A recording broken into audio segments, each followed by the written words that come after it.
So for this video, I'm just going to be doing a book haul. I can't even remember the last time I really did a book haul. Maybe I'll put it right here if you want to go check that out. I don't even remember. But for this one, it's going to be a smaller book haul than usual. I have 8 books to show y'all. 5 of these books I got from a local church who did kind of a big used book sale. I've been there a couple of times and they've usually had like an okay selection. I've got maybe like 1 or 2 books there, but this time they actually had some really good books that I'm excited about, or even one of these books I've read before, but I don't own in paperback, so I'm excited to own that now. And then the rest of them, 3 books out of the 8, I got from a thrift store, local thrift store. So yeah, we're just going to chat about some used books that I got recently in my book haul. So without further ado, let's go ahead and jump right into it. So let's talk about the books that I found at that big church used book sale from my local church. The first book that I found, I was very surprised. I was like, oh, this is one of my favorite books that I read last year. And I did that on audio, which was great because it was narrated by my favorite narrator, Kirby Hayborn. But it's fun to have the paperback. And all these paperbacks were like $1 each. I was like, why not?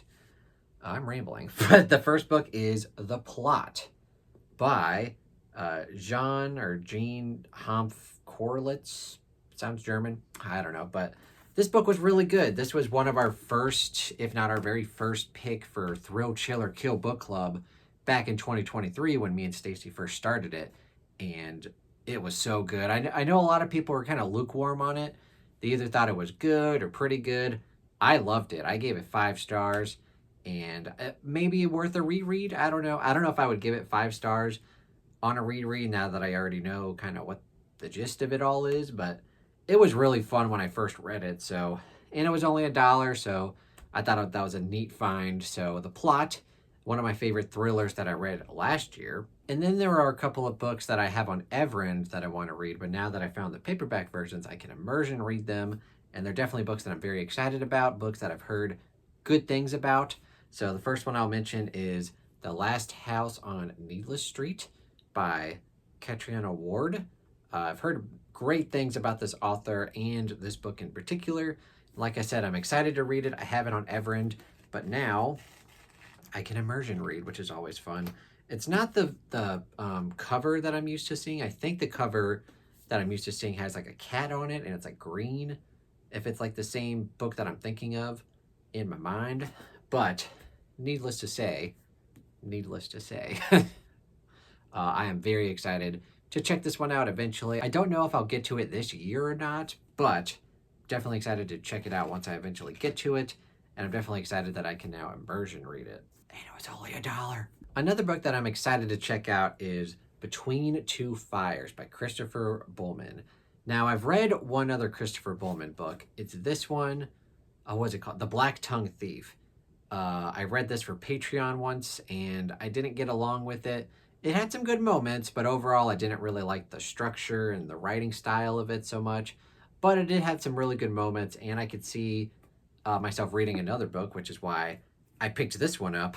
I think this one might also be on Everend, so this will also be a fun immersion read. I think this one's supposed to be a little bit different than Black Tongue Thief. I think it's supposed to have a bit more of horror mixed in with the fantasy elements, because it says an epic tale of medieval horror. So that sounds like fun to me, and I will definitely be checking it out. So yeah, Between Two Fires, I've definitely heard good things from it. I think my buddy Nico from Nico's Book Reviews recommended this book to me specifically. He thinks that I'm going to have a good time with it, so hopefully I do. And if you're wrong, Nico, brrr. This book I found and picked up as a paperback. It was $1. It sounds interesting. No idea who the author is. I've never heard of this book before, but that's what's fun about like used book sales. Just find stuff that like you may or may not like. But yeah, I picked up Black Coral by Andrew Mayne. And if you can tell, it's like a underwater sea thriller. And I'll read a little bit of the back. She dives below. A killer waits above.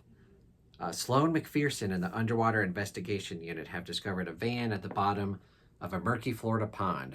Sealed inside the watery tomb are the bodies of 4 teenagers who disappeared 30 years ago after leaving a rock concert. Fun. To authorities, it looks like a tragic accident. To Sloan, It looks like murder. Every piece of evidence is starting to connect to a string of cold case vanishings throughout Florida.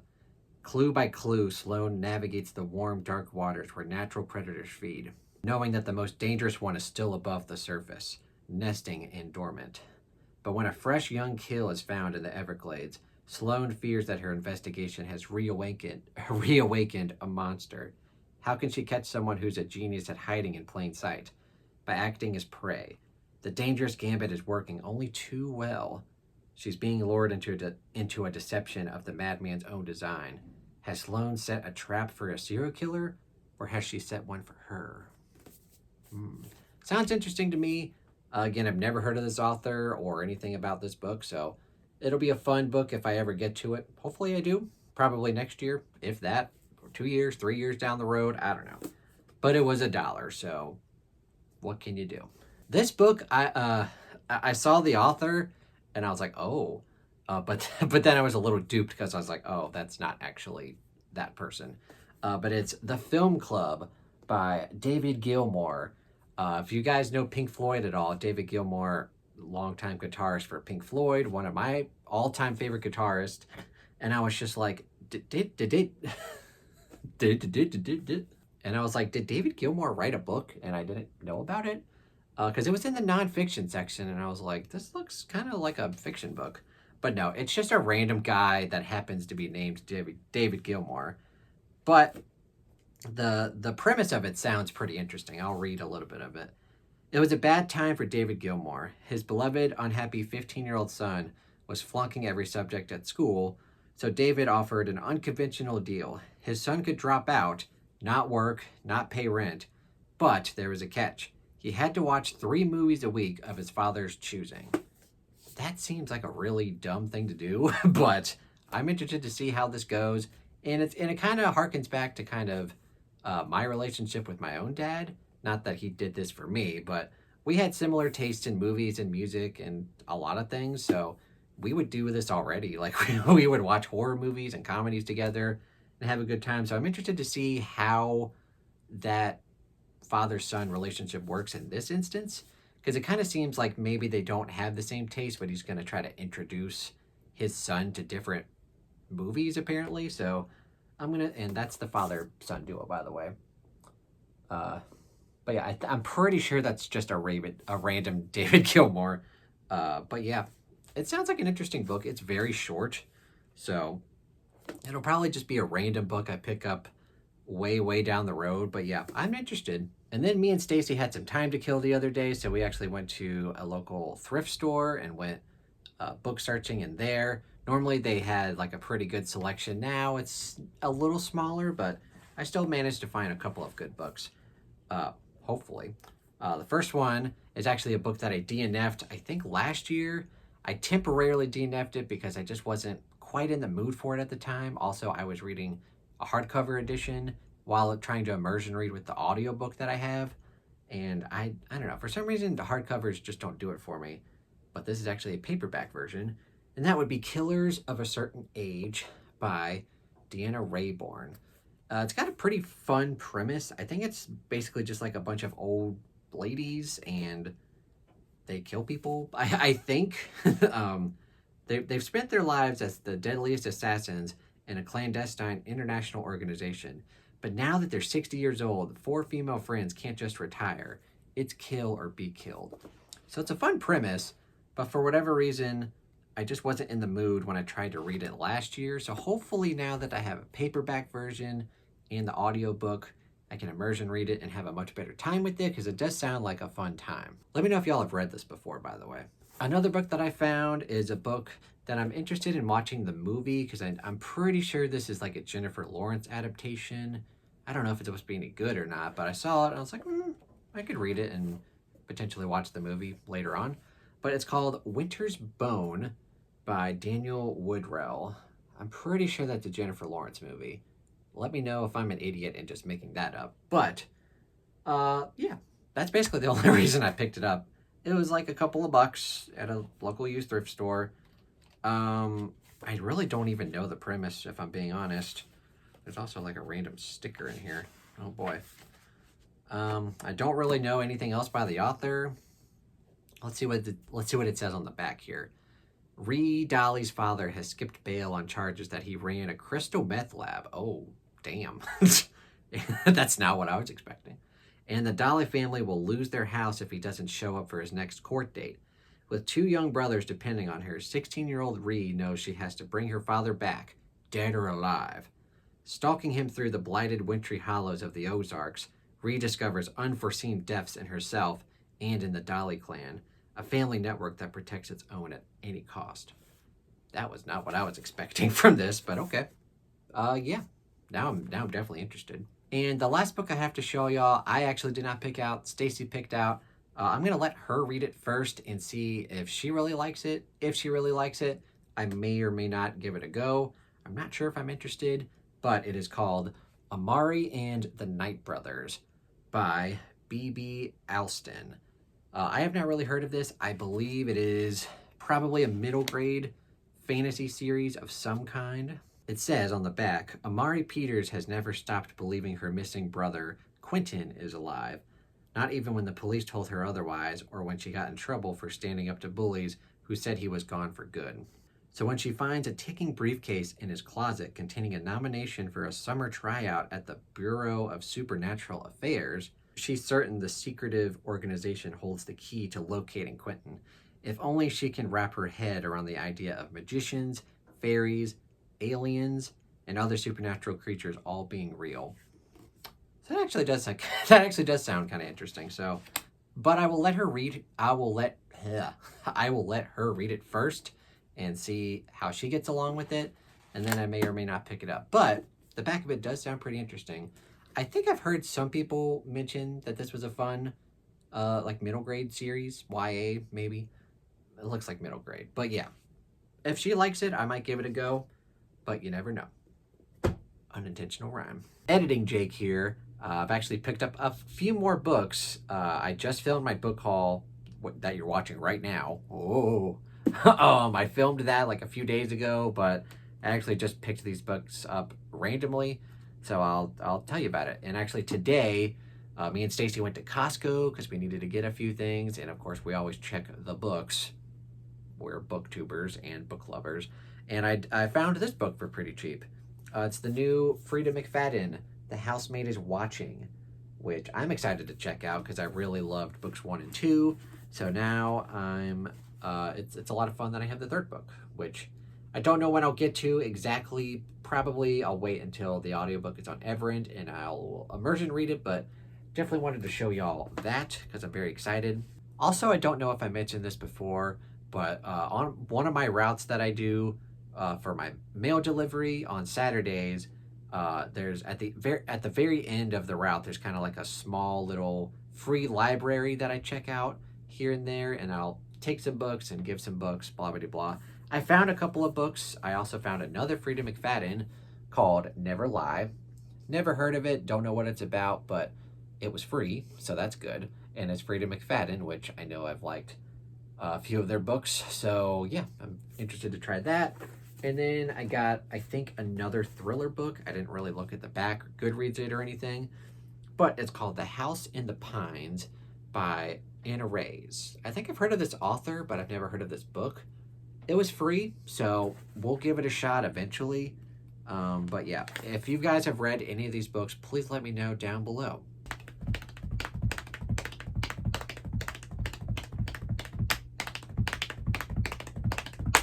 I'm still filming. Editing Jake here yet again because I have even more books to show y'all. This whole book haul has kind of been over like a couple of weeks period, and I have 5 more books to show y'all, so I'll go ahead and do that. I stopped by that little library that was on my route again, and they had another book that I'm very interested in, Hidden Pictures by Jason, I don't know how to pronounce that name, but been very excited to check this out, and I've definitely heard people say that if you're gonna read it physically, because there's a lot of weird drawings and stuff in the book, so that's definitely a big part of the story. So I'm glad that I was able to find a paperback version of this. When I usually see it, it's in hardcover, and I'm not really that big on hardcovers. Sorry, I'm doing this handheld, by the way. Stacy has my tripod. Yeah. So I've got a couple more things. I actually have 3 books that kind of a random subscriber sent me. So whoever sent me this books, thank you so, so much. You did not have to do that. But thank you very much. So the first thing they sent was At Home with, oh God, what is this called? At Home with the Horrors. I almost said mirrors, but At Home with the Horrors. And this is kind of a collection by Sammy Scott. I had heard another booktuber, it might have been Gabby, talk about this, and they said it was really good and all the short stories were worth reading. So definitely excited to get to this sometime this year. And also this new book, which I'm very excited to check out, is it's got a long title. It's called In the Grave Where the Bones Are Still Wet. This is Calvin Ellis's sequel to In the Hills Above the Gristmill, which I really liked. And I've heard several people, including Ian the Reader, say that this is a magnificent sequel and that even the horror elements are much better in here. So I'm definitely interested in reading this. I'm going to wait for the audiobook because I really like the audiobook for the first version. I'm going to wait for the audiobook and then immersion read it. But yeah, definitely excited for that. This random subscriber also sent me, if I can get it out here, The Oracle's Queen, which is actually the 3rd book in the Triad trilogy I was reading. Of course, the first book was The Bone Dolls Twin, which I really liked. So they went ahead and sent me this 3rd book. And so, yeah, they sent me those 3 books, which I'm very thankful for. Thank you so, so much, whoever sent me those books. And because of that, I actually went ahead and just picked up the 2nd book. So now I have the whole trilogy. Definitely excited to get to this. I'm either going to get to book 2 in August or September, maybe September for sequel September. But yeah, I'm definitely looking forward to finishing off that trilogy. So yeah, those are 5 more books for my book haul. And yeah, we'll see if this train continues. I don't know. But yeah, so far, I don't even know how many books this is in the book haul. But yeah, thank you guys so much. Yeah, and definitely thank you to that subscriber who sent me those 3 books. Thank you so, so much. All right, so those are the books that I got for my book haul today to show y'all. I can talk, but yeah. So that was 8 books, 5 that I got at a local used book sale at a church, and 3 that we randomly found at a thrift store. So yeah, those are the books. Let me know if y'all have read any of these books, and let me know what y'all thought of them. If you read them, did you like them? Did you hate them? Do you think I'm gonna like them? Do you think Stacy's gonna like them? Please let me know all of that down in the comments below. And of course, thank you guys so much for watching. And of course, if you enjoyed this, please give it a thumbs up. Subscribe to the channel, Book Astronomy Discord, got my Patreon link down below, and my Amazon wish list. Thank you guys so much for watching, and have a fantastic day.